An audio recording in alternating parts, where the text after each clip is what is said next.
Yo, what's going on E7 fam? I'm Sue, and in this video I want to break down all of my thoughts on the 7th anniversary announcements for Epic 7.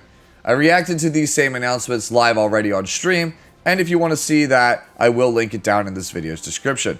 But for this video in particular though, I wanted to talk more at length about everything that was announced this past weekend. Even though I already did do a live reaction to it, there simply wasn't enough time to give my full thoughts on each issue. I didn't get a ton of time to reflect on anything before we were whisked away to the very next thing that they had to talk about. So I wanted to do a deep dive and reflection of sorts on everything now that it's been a day or so since the announcement. So sit back, put me on your second monitor or on your headphones and just listen to my thoughts on everything the 7th anniversary announcement has to offer. I'll be going through everything in the order it was shown in the original presentation, and the visuals of this video will reflect that. To start things off, I wasn't expecting the host of this actual presentation to be none other than Mr. Navi, and seeing him walk on stage really surprised me. For the newer heirs out there, this man has been the face of Korea's Epic 7 streams for years off and on. He's pretty much a battle-hardened veteran at this point, having been with the game through its highest of highs as well as lowest of lows. To see throughout the broadcast that he hasn't lost his boundless optimism and sense of humor really brought a lot of comfort to me as someone who's been playing this game since day one. Going into this announcement, I was expecting it to move literally heaven and earth. My preconceived notions were that this had to be the best patch of all time. Anything less and it would feel like a failure in my eyes, as I've given this game so many chances to right the ship. I've been through so much heartache, praying for the day when Epic 7 finally becomes the best version of itself. I've watched for years as some of my best friends have left the game to go play something else, or my other fellow content creators left to cover the new hotness. And all the while, I sit here feeling like a fool for remaining loyal to a game that feels like it simply just doesn't love its players. Mr. Navi gave me some hope walking onto that stage for this presentation, that this would be different, that this would be like the old days. The last time I truly felt Epic 7 is amazing was back during the Awaken update with Sylvan Sage Vivian's reveal. That was back in March of 2022, 3 years and 6 months ago. And that was the last time that we saw Mr. Navi on stage as well. So yes, him being there as the MC meant a lot. It was almost like a promise to turn back time and make this game great like it used to be, like it still can be. Something so subtle as choosing a host shouldn't mean a lot, but here, it does. The show starts with an overview of the broadcast being divided into two halves. Part 1 being about updates and game direction, while Part 2 is about online and offline events. The second one intrigued me as this was something that was mentioned to content creators in the past, that they would like to do offline events like the New York Comic Con event that they did back in 2019. Moving into Part 1, the first big reveal of the show was Genesis Raz, who will be a free Moonlight 5-star that all players will get starting August 28th. I don't want to spend time talking about Raz in this video, as I've already done a complete breakdown in my first thoughts and initial impressions video, which will be linked down in this video's description. The second reveal of the presentation was the recently revealed Lady of the Scales from Briarwitch Asaria's Moonlight Theater. Much like the rumors suggested, this is confirmed to be in fact a new version of Mercedes. This got me really excited, as I really like Mercedes as a character. Sure, not at first, but certainly now. When I first started playing this game, I really thought Mercedes was kind of a dumb character, if I'm being honest. I came to Epic 7 from Fate Grand Order, so to me, Mercedes felt like a pretty obvious copy-paste of Mashu Kirillite, the main character's sidekick from that game. Same pinkish purple bobbed haircut, loyal to a fault, also happens to be dummy thick in all the right places. Learning later on that Tenebria was supposed to be the main heroine, I can't help but think that she would have been a better choice from a character design standpoint. You had a pretty unique silhouette and character, and instead you swapped it for one that's a carbon copy of one of your competitors. That said, as I've played the game over the last few years, I've grown really fond of this character and can't imagine her not being the heroine of this story. Mercedes transitioning from a pretty emotionless homunculus to a very capable person full of wit, charm, and just a little bit of sass in the later chapters made me really enjoy her character arc. She has some of my favorite moments in the entire story and has really come into her own over these past 7 years. The fact that her new version also just happens to look like 2B from Nier Automata, a game many of you know is a personal favorite of mine, also kind of feels right here. 2B is a heroine who starts out pretty emotionless and unfeeling, but by the end of your journey together, you get to see her strength and her personality. Regardless of what Lady of the Scales does, I'll almost assuredly be pulling for her. One of the absolute best parts of this presentation was getting to see the person in charge of Epic 7's art direction, Ryu Han Kyung. Hopefully I didn't butcher that too badly. The art direction, character design, and animation in Epic 7 are pretty much its highest selling points in my opinion, and I can assure you, whatever Smilegate and Super Creative are paying their art department, it simply is not enough. Getting to see behind the scenes on how this game is animated is a real treat. The big standout for me was what appears to be the bones of the character mapped to the animations. When it comes to 3D animating things, you have bones that you set up for the 3D model, and then you have some kind of wrapper that wraps around it. You animate the bones, it moves the wrapper. That's kind of how everything is animated that way, at least from what I understand. I feel like it's very much done the same way here in Epic 7, where they kind of have like a sprite sheet or a sprite map, and they pull certain assets off of this sheet and map them to the bones, and then they animate the bones, and that's how they animate the character. At least that's how I assume it works, and I assume this is how they're able to make a lot of distinct but similar sprites for the Moonlight versions of characters. Again, that's all just my assumption. Still, even if it's not a complete picture, I'm still thankful that I got to see even a glimpse of how all of the amazing animations in this game are made. After art direction, we moved on to a discussion with the game's content director Tak about equipment. The first feature to be shown was essentially the gear loadout system, but it's not quite what I had imagined. How the system will work is it will keep a save state of your previously equipped loadouts on heroes and let you roll back to one of those loadouts at any time. They said the system is very intuitive and immediately helpful, especially for things like moving gear around for Trial of the Constellations. I have my reservations with this system, but there's no doubt that gear loadouts are a needed thing in 2025, so I'm willing to reserve judgment until I have it in my hands and I can mess around with it and see what works and what doesn't compared to just a standard gear loadout system from other games. The big announcement though, I feel like for everyone in this presentation, even if it doesn't seem like a huge deal, was that free unequip is now a permanent feature. Even in my earliest days of playing Epic 7 back in 2018, I've always felt this was a really dumb feature, as it punished players for trying to be creative. It homogenized, I feel like, a lot of the early metagames in Epic 7's lifespan, because it was simply too costly to not adhere to tried and true builds, and discouraged you from experimenting with slight tweaks here or there. Even when asking new players that came into the game with the Epic 7 Origin update what they thought, the number one response I was always met with was, why the hell does it cost gold to unequip gear? I think I speak for the entire community when I say, good riddance, you won't be missed on equip costs. Next up, they unveiled another new system that, like the equipment loadouts feature, I'll need to try before I can tell if it's actually good or not. The proposed system here is one that will help you sort your inventory and point out gear you should roll or discard based on your preferences and play patterns. Again, I'm not really sure about this one, but we'll have to wait and see. The next feature though seems incredibly interesting, as it will now recommend heroes you could equip your newly enhanced gear to. This should make it significantly easier for new players to figure out which gear should go on which characters, and if they really want to min-max their setups, then they can do so when the time is ready. This should make it a lot easier for new players to jump into Epic 7 and really get engaged with its systems much faster. Both of these new features will be coming out later this year, so we won't know how effective they are, at least for a few months.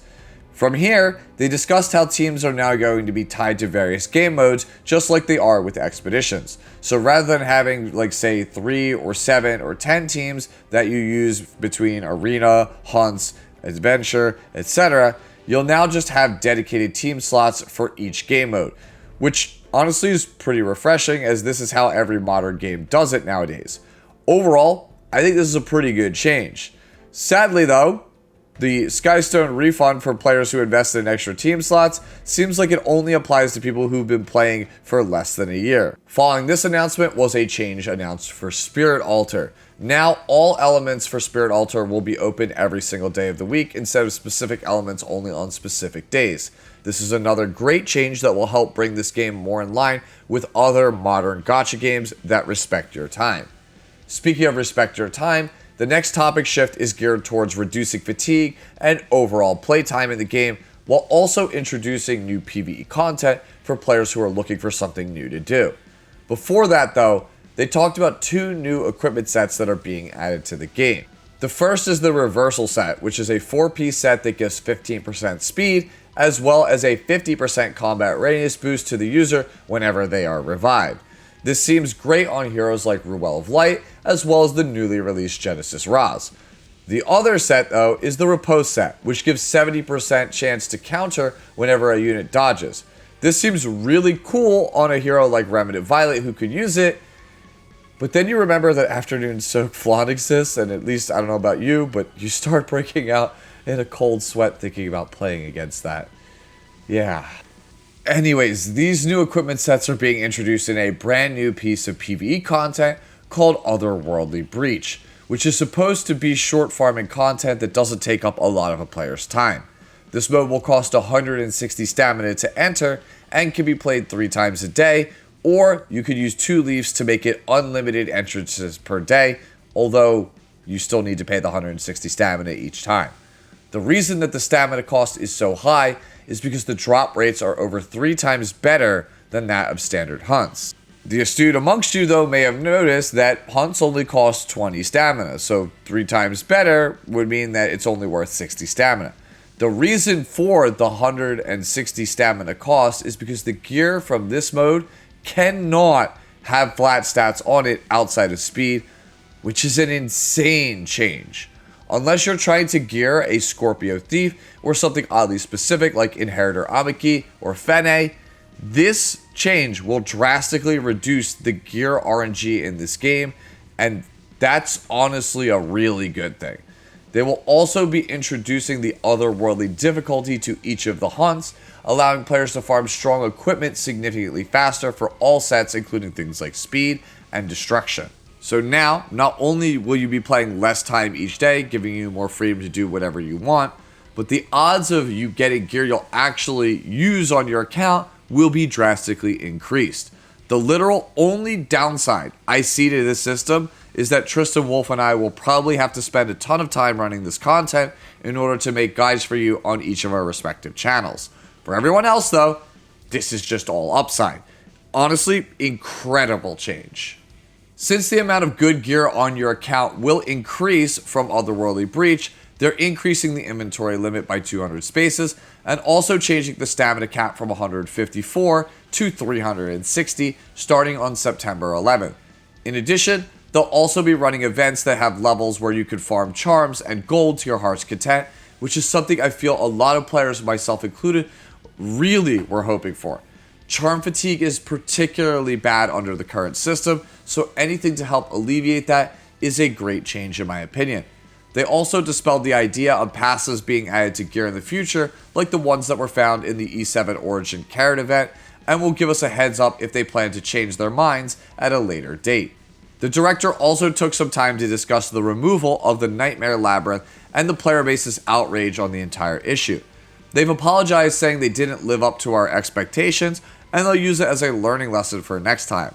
Wasn't a super big fan of this, as they still didn't really answer Mr. Nabi's question, which is the one thing that we were all asking, which is, why the hell remove it at all? Saying we'll do better for next time isn't really a solution to reducing the PvE content, but I wasn't going to let this bring down an otherwise amazing start to this presentation. After this, they talked a little bit about how they've tweaked the rewards in the current patch for Trial of the Constellation. Now, Nightmare and Perdition have the same rewards, followed up with plans to try to rework Ogre's Armory at a later time to make it not feel so worthless.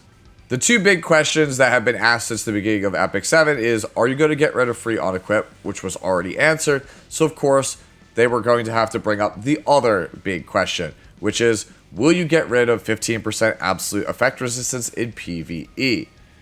Unfortunately, they've decided to leave it in the game. But they did at least promise us that going forward, they're going to try to implement bonuses or systems that help mitigate it as much as possible. Overall, though, I still think keeping the system in 2025 isn't particularly good, and honestly, they're just making more work for themselves. From here, they showed off the roadmap for the rest of 2025 for the game. In August, obviously, we have the 7th anniversary event. In September, we'll get the conclusion of the Epic 7 World Championship 2025, as well as the release of Otherworldly Breach. Moving into October, we'll receive Phantasmal Barrier, a new piece of PvE story content, along with a Guild War tournament featuring the top 32 guilds from across the world. November introduces Monolith Showdown, yet another piece of PvE content, and finally we wrap up the year in December with the launch of Episode 6.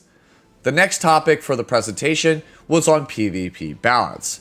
Here we were greeted by Kartua, in charge of hero planning and production, as well as Kayron, in charge of world arena planning and hero balancing. Almost like it was a jab at the player base who always asks, do you guys even play your own game? Kayron starts the conversation off by letting it slip that he plays on the live servers and is also a legend rank player. From here, Kartua explains to players that the key metric that they use to determine who actually gets on the balance adjustment patch is usage rate in all content. If characters have low use rates, that's when they step in and buff the character on balance adjustment patches. This probably explains why our girl Blue Luna has been largely ignored for years at this point. She's still one of the most popular heroes in the game, despite being in really bad shape. She's still being used by her fans, so they probably haven't seen a reason to buff her, which is really depressing to hear. Next up, they discussed the anti-Harsetti exclusive equipment that was scrapped from the game, being Fenris' exclusive equipment. They recognized that Harsetti was a very powerful hero who needed an answer, but most solutions that they came up with had unintended consequences that also hurt a lot of other heroes in the roster. That's why they felt having a lore-based tie-in to Fenris that countered Harsetti would be a pretty good solution. However, they acknowledged that this wasn't really a good idea, as many players as well as members of their own team expressed that it was a bad idea, and that's why they pulled it and promised to never do something like it again. I've already said my piece on this subject in my video about silver bullets and lessons learned, so if you want to actually go check that out, I will link it down in this video's description. My favorite topics of discussion were the next two things that came out of this interview with the balance team, and those were the subject of nerfs and power creep. As a former tester and designer, I fundamentally believe you cannot have a balanced PvP game long term if you do not curb power creep at some point. You will eventually get to a point where games can't end any faster than they are, and you can't propose solutions without causing collateral damage to multiple parts of your game. See the Harsetti problem that they literally just talked about a few moments ago. You will eventually put yourself in a situation where there is a problem that you cannot fix by simply increasing the strength of the existing tools. It is human nature to make mistakes, and you can't just make another mistake to fix a previous one. It is simply easier to go back and erase a previous mistake, in my opinion. Nerfs make things simpler for both players and designers alike. For players, they don't need to read huge walls of text to understand what the character does, making the game significantly simpler and easier to get into.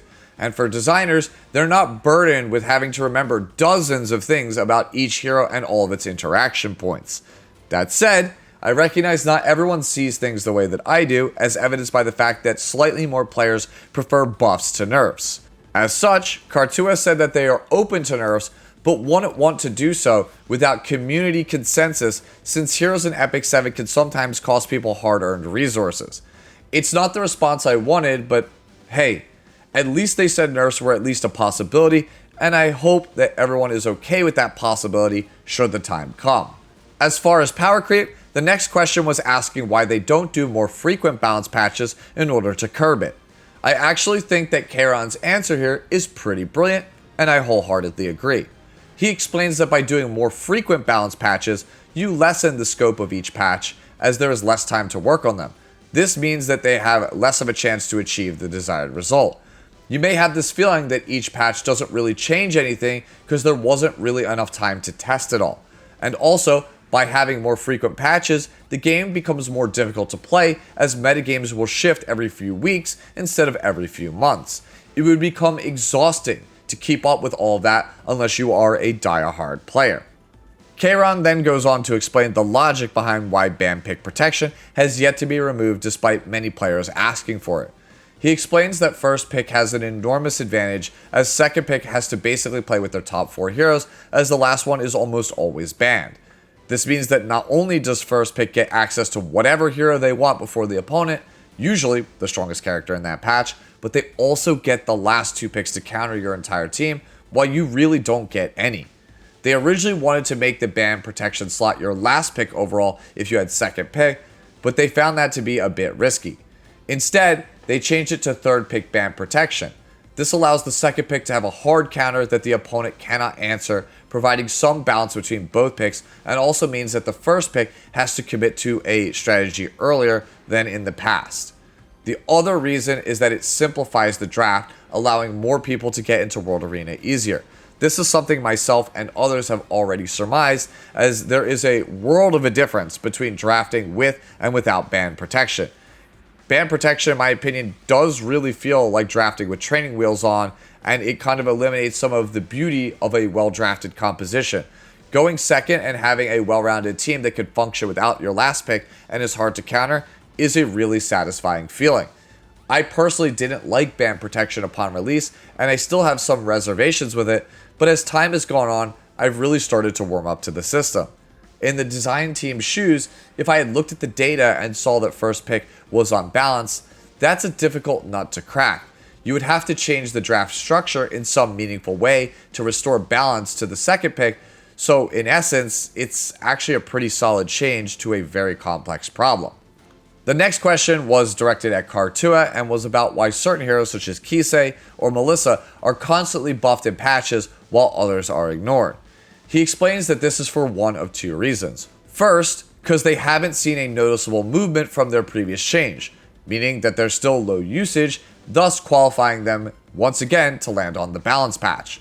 The second reason is because the dev team feels that that character is needed in the metagame for some specific reason.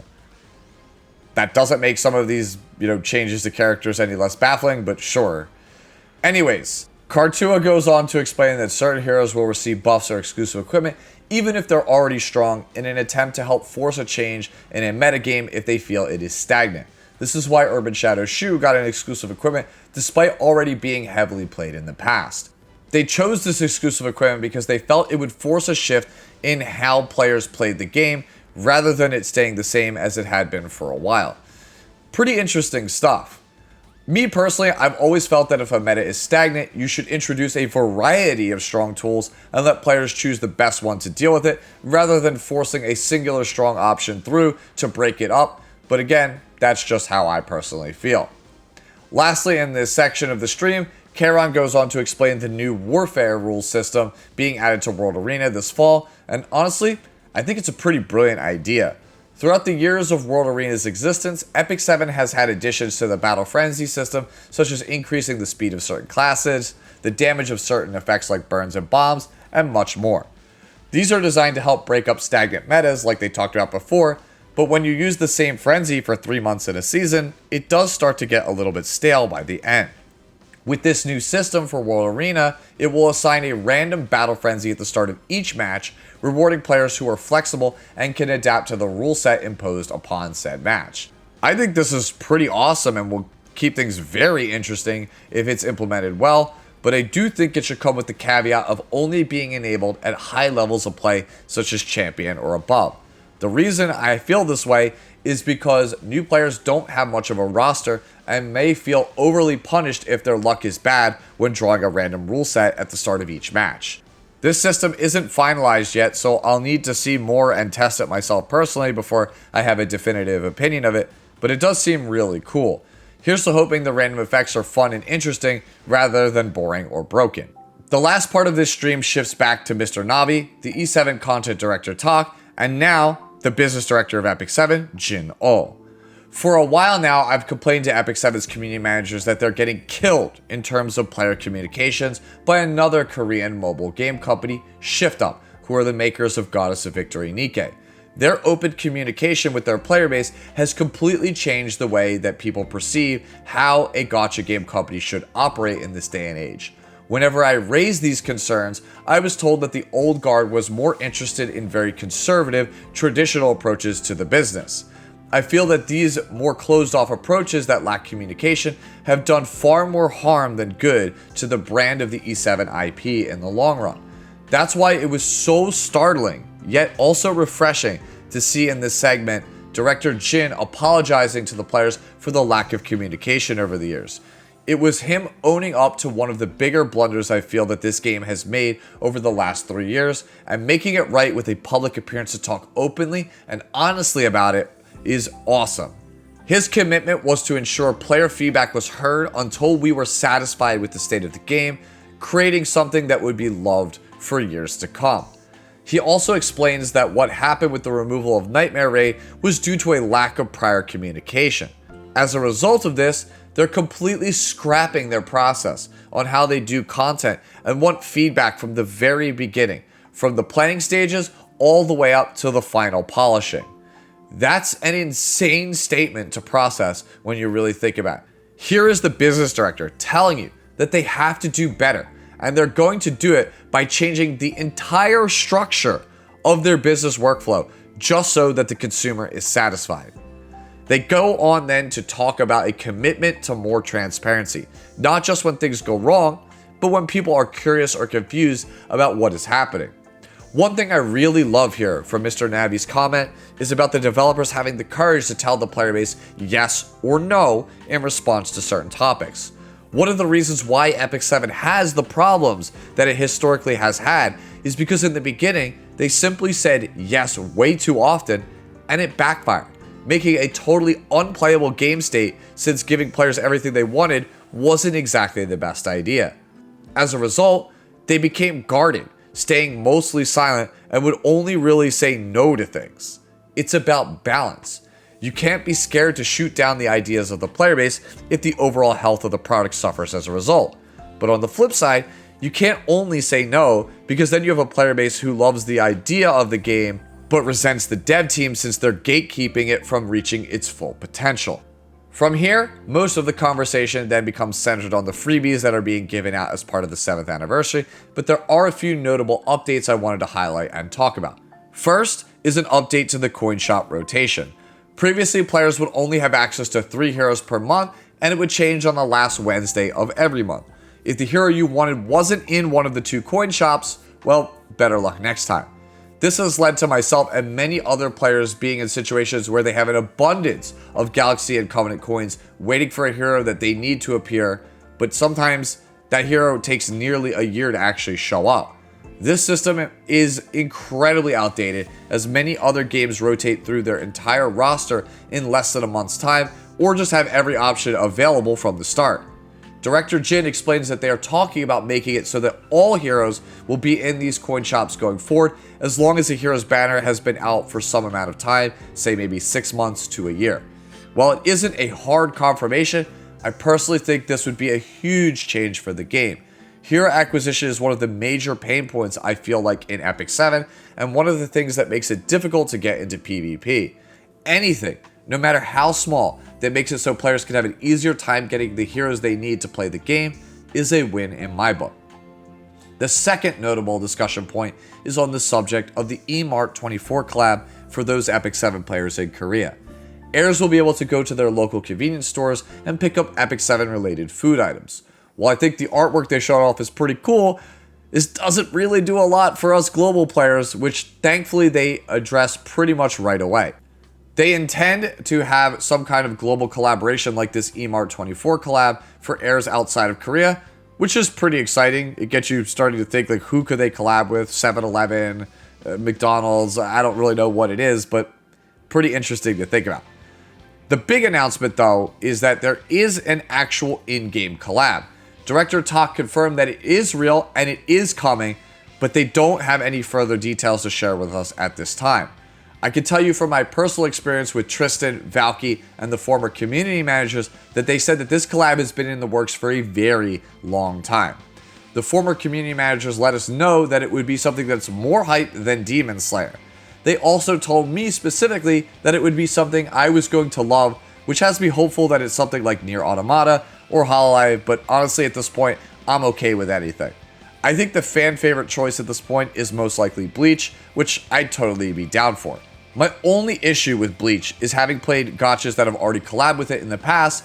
Usually the banner heroes just end up being Ichigo Kurosaki as well as Sosuke Aizen, with the freebie character being either Rukia, Renji, or Orihime. This leaves out a lot of my personal favorites from the series, such as Yoruichi Shihoin and Zaraki Kenpachi. As always though, I'd love to hear what collabs you're looking forward to down in those comments below. Speaking of comments below, that's pretty much all that was discussed in this 7th anniversary presentation, so feel free to let me know how you felt about everything in it. For me personally, I think the best thing about this entire announcement was the feeling of communication and trust being restored with the player base. Almost every single announcement in this thing was something we've been begging for ages. Free unequip, easier to acquire equipment, less fatigue playing the game, more gold, more charms, nerfs being talked about openly, devs who are transparent but also still have a backbone. All of this was so damn good to see. I am feeling incredibly optimistic about Super Creative being able to right the ship for not only Epic 7, but making a huge splash on the gacha gaming landscape as a whole with Chaos Zero Nightmare. As the late great Stan Lee used to say, Excelsior! Onwards and upwards to greater things. Happy 7th anniversary Epic 7. Here's to many more.